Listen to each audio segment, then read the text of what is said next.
හොඳයි. අපි කතා කරමු රසායන විද්‍යාවේ තියෙන ලොකුම අභියෝගයක් ගැන. ඒ තමයි ඇහැට පේන්නේ නැති පුංචිම පුංචි දේවල් එක්ක වැඩ කරන එක. මේක තේරුම් ගන්න අපි මුලින්ම බලමු පරමාණුවක් ඇත්තටම කොයිතරම් පුඩිද කියලා. මේ බලන්න මේ සංඛ්‍යාව දශම ස්ථාන 24ක්. හිතන්නකෝ තනි පරමාණුවක් ගැන කතා කරද්දී ග්‍රෑම් පාවිච්චි කරන එක කොච්චර විකාරයක්ද කියලා. ඇත්තටම ලැබ් එකකදී මේ වගේ ගණන් එක්ක වැඩ කරන්න පුරවන්කමක් නැහැ. අර පුංචි ගාන සම්පූර්ණයෙන්ම ලිව්වම පෙන්නන්නේ මෙන්න මෙහෙමයි. බින්දු ගොඩක්. ඉතින් හිතන්නකෝ මේ වගේ අවුල් සහගත දිග අගයන් එක ගණන් හදන්න එක විද්‍යාඥයන්ට කොයිතරම් ලොකු ඔලුවේ කැක්කුමක් වෙන්නේ නැද්ද කියලා. හරි. එතකොට ප්‍රශ්නේ පැහැදිලි නේද?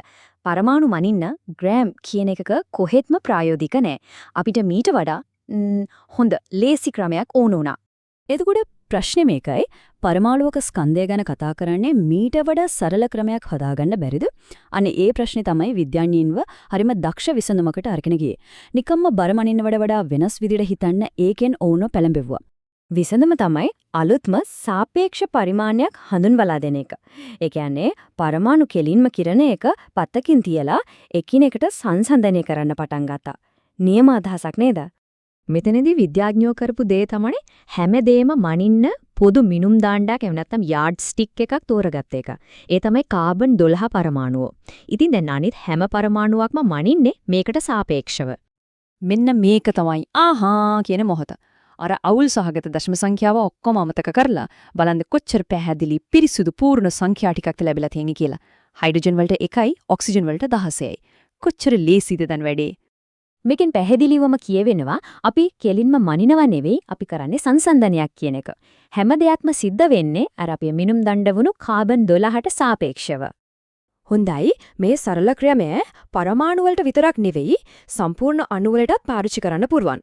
අපි බලමුකෝ ඒක කරන්නේ කොහොමද කියලා. බලන්නකෝ කොච්චර සරලද කියලා. අණුවක තියෙන පරමාණු වල සාපේක්ෂ ස්කන්ධ ටික එකතු කරාම අපිට සම්පූර්ණ අණුවේම සාපේක්ෂ ස්කන්ධය ලැබෙනවා. මේ ක්‍රමය ඕනෑම සංයෝගයකට පාවිච්චි කරන්න පුළුවන්. මෙන්න තවත් උදාහරණයක්. කාබන් එකයි ඔක්සිජන් පරමාණු දෙකයි.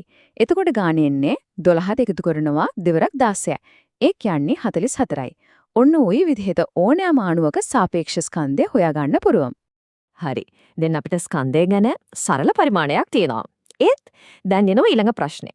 රසායනික ප්‍රතික්‍රියාවකට හරියටම කිව්වොත් රසායනික වට්ටෝරුවකට අවශ්‍ය පරමාණු ගාන හරියටම ගණන් කරගන්නේ කොහොමද? අන්න ඒකට විසඳුම තමයි මෞලය.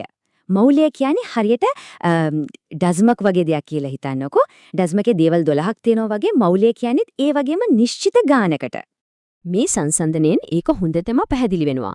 අපි බිත්තර වගේ දේවල් ගණන් කරන්න ඩසන්ට් කියන වචනේ පාවිච්චි කරනවා වගේම රසායන විද්‍යාඥයෝ පරමාණු අණු වගේ දේවල් ගණන් කරන්න මෞලය කියන වචනේ පාවිච්චි කරනවා.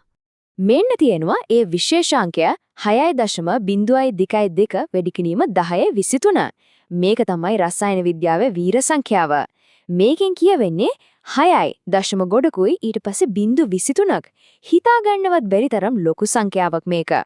මේකට තමයි කියන්නේ ඇවොගාඩ්‍රෝ නියතය කියලා. පුදුම දේ තමයි මේ සංඛ්‍යාවත් අර අපේ මිනුම් දණ්ඩ වුණු කාබන් 12ටම සම්බන්ධ වෙලා තියෙන එක. ඉතින් මෞලය කියන්නේ හරියට අපේ ඇහැට නොපෙනෙන පරමාණුක ලෝකයක් අපිට ලැබ් එකේදී මනින පුරුවන් ලෝකයක් අතර සම්බන්ධය හදන අද්විතීය පාලමක් වගේ දෙයක්. මෙන්න මේක තමයි මේ සම්පූර්ණ කතාවේ තියෙන පුදුම සහගතම දේ. සාපේක්ෂ ස්කන්ධයයි මෞලයයි එකිනෙකට නූලෙන් බැඳලා වගේ සම්බන්ධයි. උදාහරණයක් විදිහට කාබන් වල සාපේක්ෂ ස්කන්ධය 12යිනේ. අපි තරාදියක තියලා කාබන් ග්‍රෑම් 12ක් කිරිලා බර්තොත් ඒ ප්‍රමාණය ඇතුලේ හරියටම පරමාණු මෞලයක්. ඒ කියන්නේ අර ලොකු ගාණ තියෙනවා. මේක අහම්බයක් නෙවෙයි. මේක තමයි මේ පද්ධතියේ තියෙන දක්ෂකම. අපි මේ සංකල්පයට කියනවා මෞලික ස්කන්ධය කියලා. අර ඒකකයක් නැතිව තිබුණු සාපේක්ෂ ස්කන්ධය අපිට තරාදියෙන් කිරන්න පුළුවන් ප්‍රායෝගික ප්‍රමාණයක් බවට පත් කරන්නේ මෙන්න මේ මෞලික ස්කන්ධය තමයි. මේ වගුවෙන් අපි මෙච්චර වෙලා කතා කරපු හැමදේම එක තැනකට ගෙනරා බලන්න. සාපේක්ෂ ස්කන්ධයේ අගයයි මෞලික ස්කන්ධයේ අගයයි එකමයි. එකම වෙනස තියෙන්නේ ඒකකවල විතරයි. G per mol. අන්නේ සම්බන්ධය තමයි අපි තේරුම් ගන්න ඕනේ වැදගත්ම දේ. ඉතින් සාරාංශයක් විදිහට ගත්තොත් අපි මුහුණ දීපු ගැටලුවේ ඉඳන් විසඳුම දක්වා ආපු සම්පූර්ණ ගමන තමයි මේ.